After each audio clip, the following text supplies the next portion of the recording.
In this exercise, we will be using a goodness of fit test to determine whether or not a variable follows a given distribution. We'll use statcrunch to find the components of the test. Here we have a description that an investigator is analyzing leading digits from 796 checks issued by 7 suspect companies. The frequencies were found to be, as given here, the digits corresponding to a leading digit of 1, 2, 3, 4, etc. up to 9. If the observed frequencies are substantially different from the frequencies expected with the Benford's law shown below, the check amounts appear to be resulting from fraud. Using a 0.05 significance level, we want to test for goodness of fit with Benford's law and determine whether or not we have any reason to believe that the checks are a result of fraud. So just to kind of quickly summarize what's going on here, every check has a number. It's however many digits long, but there are only 10 different digits, so except for a check won't start with 0. So the leading digits, the first digit of a check number, can be 1, 2, 3, 4, etc., or as high as 9.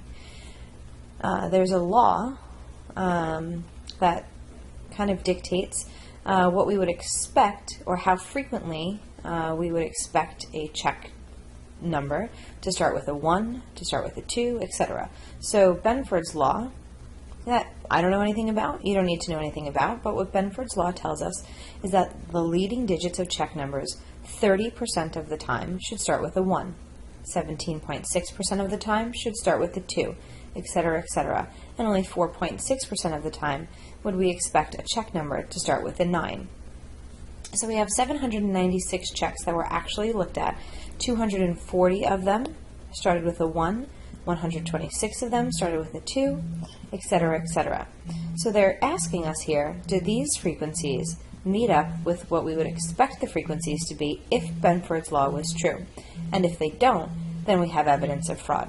So the null hypothesis here from our choices is that the leading digits are from a population that conforms to Benford's law.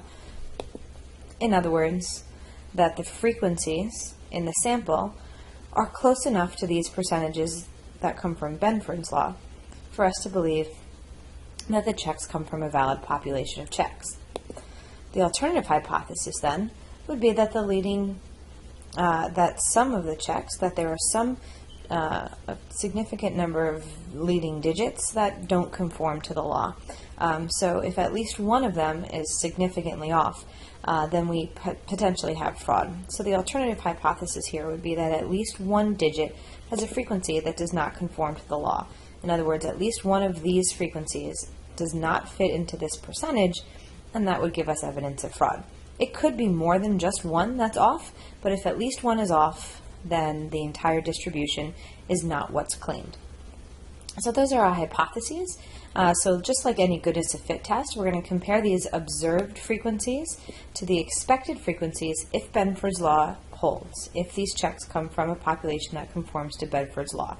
So we would need to look at our sample size, 796, and take a look at what 30.1% of 796 is, 17.6% of 796, and so on and so forth. Those would be the expected frequencies. So in order to do that, even if we're using statcrunch, we need to calculate the expected frequencies here. So I'm just going to pull this up into this program here where I can write on it for you. And so you saw the hypotheses on the other page. But here, we want to compute the expected frequencies. So remembering that n is 796, there are 796 checks total, and that was given here. But of course, if you add up all the observed frequencies, it should add up to 796. So we would expect 30.1% of the 796 to start with the number 1. So 0.301 times 796, or you can write that backwards, but that's the expected proportion times n, and that tells us that there should be about 239.6 checks that start with a 1. So that is pretty close. For the next group, we would expect 0.176 times 796, or that would be 140.1. So we should have about 140 checks that start with a 2, so that looks like that's a little bit off there. And et cetera, we continue here calculating the expected frequencies for 3, 4, 5, 6, 7, 8, and 9. We'll get those numbers just again doing n times p, or p times n. And I'm going to go ahead and I'm going to just type those into statcrunch rather than writing them all here. So let's go ahead and let's take this data and go back into statcrunch.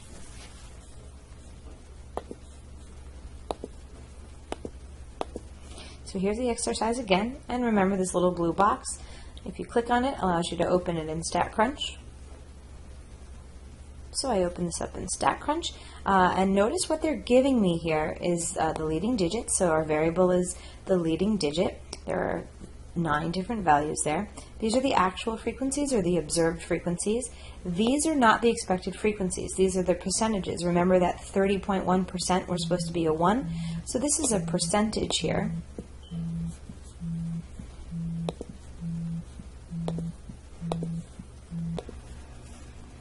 So I'm going to go ahead and I'm going to construct a column here. I'm going to call it expected frequency. And I'm going to put in those expected frequencies. Remember, we said before that about 239.6 would be a leading digit of 1, about 140.1 would be a leading digit of 2, and I'll go ahead and fill the rest in. 99.5, 77.2. The next one, this again would be 7.9% of 796, and so that should be about 62.9. The next group should be about 53.3. 5.8% of 796 would be about 46.2, and then we have 40.6 would be a leading digit of 8, and finally the most or least common leading digit, the 9, which would only occur 4.6% of the time. We would expect, if the null hypothesis were true, to have only about 36 of them. So you can see here, compare the observed to the expected, and it's fairly close. It's just a little bit low. So now we have our observed frequencies and our expected frequencies, and to conduct this chi-square goodness of fit test, I can go into stat, goodness of fit, chi-square test, and my observed frequencies are labeled as actual frequency here. My expected frequencies, I put it into a column called expected frequency, and I go ahead and click compute. So it's just giving me a nice table comparing both my observed and expected side by side. And then here's all the really important stuff here. The test statistic is 5.6, and the p-value is 0.06 or 0.6918.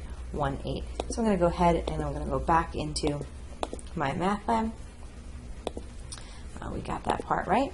So our test statistic, let's just look at that in statcrunch again. 5.601 tells me to go 3 decimal places. Good job on us. And our p-value was 0.698, pretty large p-value here. 0.698.